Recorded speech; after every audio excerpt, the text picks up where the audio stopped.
আমাদের সকল রাজনৈতিক কেন্দ্রবিন্দু হবে জাতীয় সংসদ।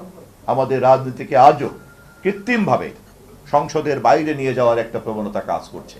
আমাদেরকে এই সংগ্রামের বিনিময়ে অর্জিত যে ভোটাধিকার, সেই ভোটাধিকারের মধ্য দিয়ে জনগণ তার ম্যান্ডেট তৈরি করেছে। সেই ম্যান্ডেট আমাদের নেতা তারেক রহমানের পক্ষে, সেই ম্যান্ডেট বিএনপির নেতৃত্বাধীন রাজনৈতিক দলগুলির পক্ষে, এবং পার্লামেন্টে আজকে আমরা 2/3 সংখ্যাগরিষ্ঠ নিয়ে ইতিহাসের সবচেয়ে সক্রিয় পার্লামেন্টে আমরা এখন সংসদ পরিচালনা করছি।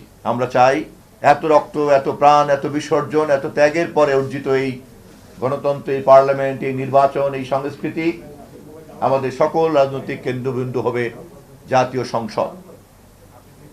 সভ্য রাজনৈতিক সংস্কৃতি, রাজনৈতিক প্রক্রিয়া তাই দাবি করে।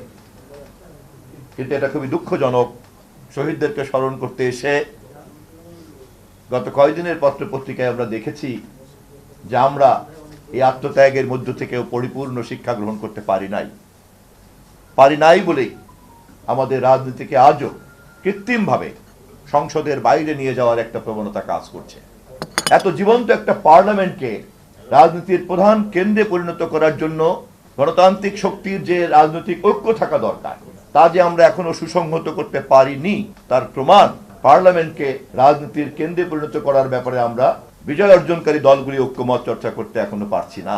শুধু তাই নয়, সামাজিক মাধ্যমে যেহেতু পার্লামেন্ট রাজপথের পাশাপাশি সবচেয়ে বড় যুদ্ধক্ষেত্রে পরিণত হয়েছে, সেখানেও যদি আমরা খুব সচেতনভাবে তদারক করি, নজর দিয়ে রাখি, তাহলে দেখতে পাবো সাধারণ মূল্যবোধ সংস্কৃতির যে মাত্রা, তা অতিক্রম করে একটা অশ্লীলতা চর্চা করার কাজ চলছে।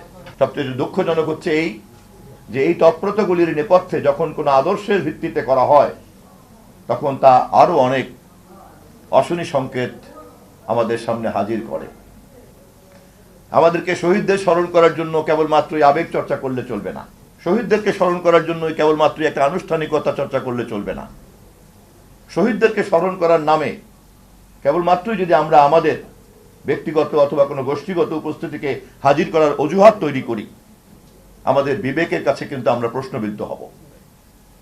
আমি জুলাই শহীদ সহ এদেশের গণতান্ত্রিক আন্দোলন, স্বাধীনতা যুদ্ধ তথা ভাষা আন্দোলনের সকল শহীদের রক্ত এবং বিসর্জনকে এক জায়গায় রেখে আমাদেরকে পরিমাপে বসতে হবে যে এত রক্তের বিনিময়ে কতটুকু আমরা অর্জন করেছি, এবং তা যদি পরিমাপ করতে চাই, তাহলে আমাদেরকে প্রমাণ করতে হবে সংসদকে আমরা কতটা কার্যকরী করতে পেরেছি, রাজনৈতিক বিতর্ককে আমরা কতটা গণতান্ত্রিক সংস্কৃতির মধ্যে বিধিবদ্ধ করতে পেরেছি, এবং রাজনৈতিক প্রক্রিয়াকে আমরা কতটা গণতান্ত্রিক সংস্কৃতিতে মহিমান্বিত করতে পেরেছি। এটাই আমাদের একমাত্র মানদণ্ড। এবং এই কাজ কোনো একটি দল করতে পারে না, এই কাজ করতে হয় সম্মিলিত সেই সকল দল মিলে, যেই সকল দলরা সবসময় এই আন্দোলন সংগ্রামের মধ্যে যুক্ত ছিলেন।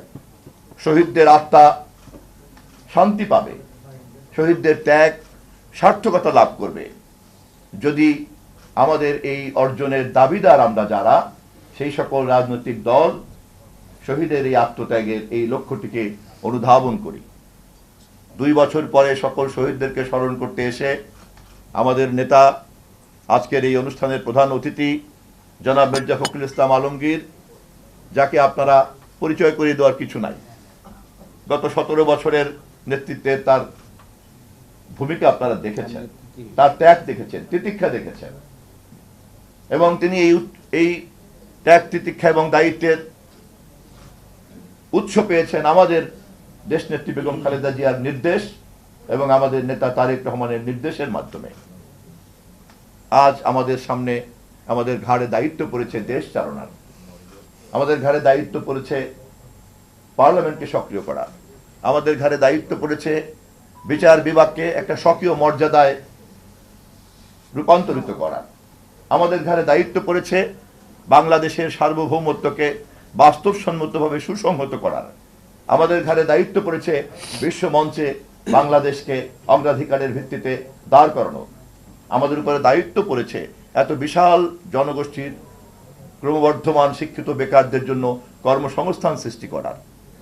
এতগুলি দায়িত্ব, এতগুলি মৌলিক লক্ষ্যকে চরিতার্থ করার জন্য আমাদের যে কাজটা করতে হবে, সেই কাজে সকলের সহযোগিতা লাগবে এবং আমরা চাই পার্লামেন্টে এবং রাজনীতিতে যারা সহযোগিতা করার কথা তারা সহযোগিতা করবেন, এটা আমরা চাই।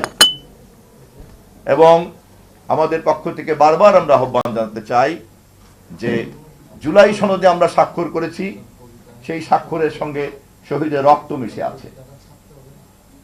জুলাই সনদের প্রত্যেকটি অক্ষরকে আমাদের সরকার বাস্তবায়ন করতে চায়। পার্লামেন্টে আমাদের সংসদ নেতা, আমাদের দলের মহাসচিব সহ সব নেতারা বারবার এই কথা আমরা বলেছি এবং এই সকল কিছুই করতে হবে জনগণের নির্বাচিত পার্লামেন্টের মাধ্যমে।